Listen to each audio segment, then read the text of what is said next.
Almost 40 years ago, I took my first trip from Lausanne, Switzerland by train to Italy to look at ships.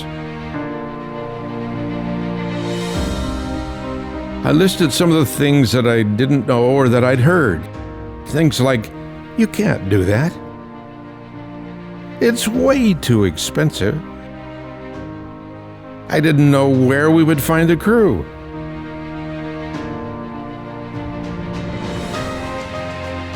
In fact, I didn't know what I didn't know. I was 32. That's awfully young. Almost 40 years ago, God took a huge risk. I could say that it all started with a hurricane, or reading a book about the famous SS Hope.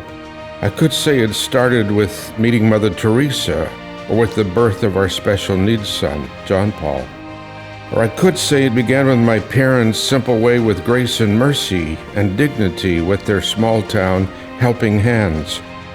I could say all of those things about the very beginning of the idea that became Mercy Ships, and they'd all be true. Mercy Ships is a unique organisation because it is bringing services to countries that would otherwise never be able to access those services. The millions of people who either physically or financially do not have access to healthcare are staggering. We just see people that need help. You realise that they have no way of getting help, and I want them to know that they're loved. After the rejection and the ridicule and the hard lives that they've had up until this point, then to have a ward full of nurses and the other ship staff, people just pour out so much love on them. Love does make a difference.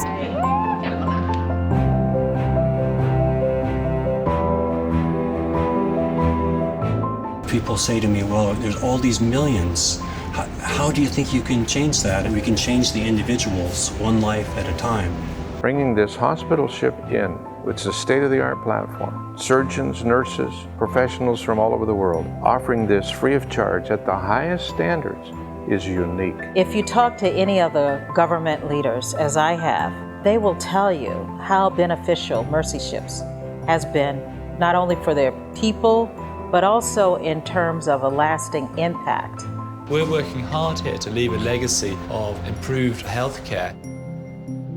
Mercy Ships is particularly good at providing not just training, but training with an imbued sense of needing to pass on the training. We can work together and do things together that we can never do by ourselves.